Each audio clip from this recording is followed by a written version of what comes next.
అసోంలో త్వరలో అసెంబ్లీ ఎన్నికలు జరగనున్నాయి. ఈ నేపథ్యంలో అసోంలోని రాజకీయ పార్టీలు అసెంబ్లీ ఎన్నికల సన్నాహాల్లో నిమగ్నమయ్యాయి.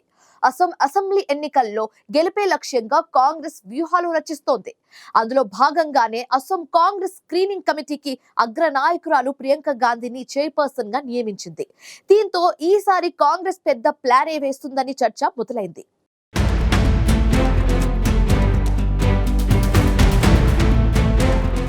అస్సాం అసెంబ్లీ ఎన్నికలు త్వరలో జరగనున్నాయి. ఈ నేపథ్యంలో అస్సాంలోని ప్రధాన పార్టీలు అసెంబ్లీ ఎన్నికల సన్నాహాలను మొదలుపెట్టాయి. అస్సాం అసెంబ్లీ ఎన్నికల కోసం కాంగ్రెస్ పార్టీ ఇప్పటి నుంచే సన్నద్ధమవుతోంది. అందులో భాగంగానే అభ్యర్థుల ఎంపిక కోసం కాంగ్రెస్ స్క్రీనింగ్ కమిటీని ఏర్పాటు చేసింది. కాంగ్రెస్ స్క్రీనింగ్ కమిటీకి అగ్ర నాయకురాలు ప్రియాంక గాంధీని చైర్పర్సన్ గా నియమించింది.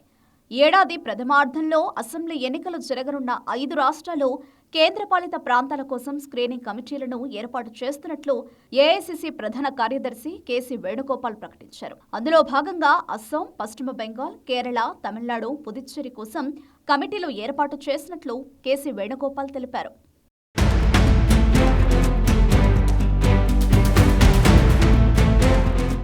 కాంగ్రెస్ ఏర్పాటు చేసిన ఒక్కో స్క్రీనింగ్ కమిటీలో 4 సభ్యుల చొప్పున ఉంటారు. అందులో కాంగ్రెస్ ప్రధాన కార్యదర్శి, ఎంపీ అయిన ప్రియాంక గాంధీని అస్సాం కమిటీకి చైర్పర్సన్ గా నియమించారు. ఇక కేరళ స్క్రీనింగ్ కమిటీకి కాంగ్రెస్ సీనియర్ నేత మధుసూదన్ మిస్త్రీని చైర్మన్ గా నియమించారు. ఈ కమిటీలో రాజ్యసభ ఎంపీలు సయ్యద్ నసీర్ హుస్సేన్, నీరజ్ డాంగి, అభిషేక్ దత్ సభ్యులుగా ఉన్నారు.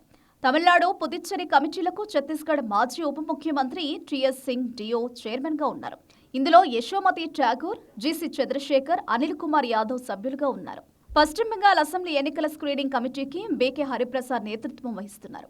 ఆ కమిటీలో మహమ్మద్ జావేద్, మమతాదేవి, బీపీ సింగ్లు సభ్యులుగా ఉన్నారు. సంబంధిత రాష్ట్రాల ప్రధాన కార్యదర్శులు, ఇన్ఛార్జీలు, పిసిసి అధ్యక్షులు, సిఎల్పి నాయకులు, ఏఐసిసి కార్యదర్శులు పదవీరీత్యా తమ తమ రాష్ట్రాల స్క్రీనింగ్ కమిటీలో సభ్యులుగా ఉంటారు.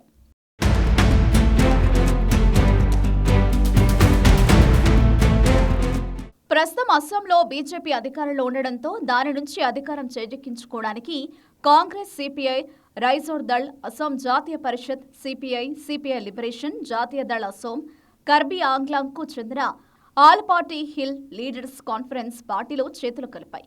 ఆ పార్టీలన్నీ కలిసి ఒకే వేదిక నుంచి అస్సాం అసెంబ్లీ ఎన్నికల్లో పోటీ చేయడానికి సిద్ధమవుతున్నాయి.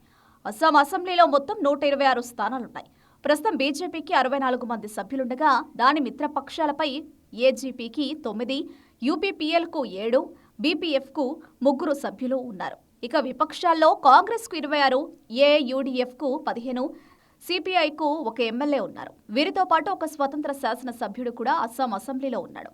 126 మంది సభ్యులున్న అస్సాం అసెంబ్లీకి ఈ ఏడాది మార్చి, ఏప్రిల్లో ఎన్నికలు జరిగే అవకాశం ఉంది.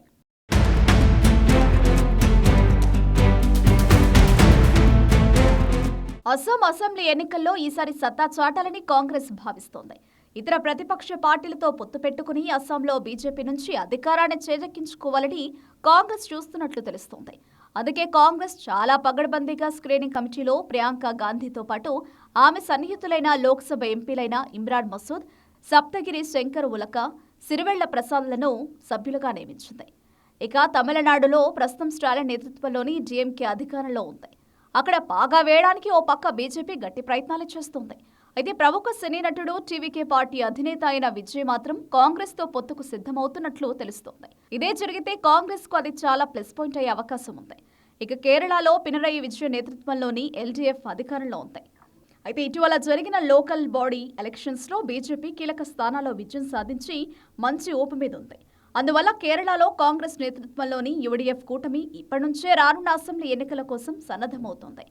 పుదుచ్చేరిలో ప్రస్తుతం ఎన్ రంగస్వామికి చెందిన ఎన్ఆర్ కాంగ్రెస్, బీజేపీల సంకీర్ణ ప్రభుత్వం ఉంది. అయితే డీఎంకే, కాంగ్రెస్ల కూటమి ఇక్కడ చాలా బలమైన ప్రతిపక్షంగా ఉంది.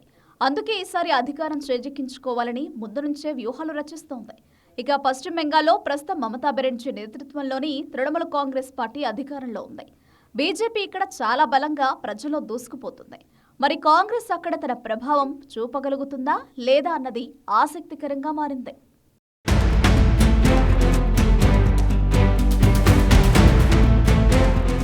అసోంలో ఈసారి ఎలాగైనా సరే అధికారంలోకి రావాలని భావిస్తున్న కాంగ్రెస్ ఇప్పటి నుంచే వ్యూహాత్మకంగా ముందుకు సాగుతోంది. అసోంలో కాంగ్రెస్ స్క్రీనింగ్ కమిటీకి ప్రియాంక సారథ్యం వహించడంతో పాటు ఆమె స్నేహితులను సభ్యులుగా నియమించడం వెనుక భారీ వ్యూహం ఉన్నట్లు రాజకీయ వర్గాల్లో చర్చ జరుగుతోంది.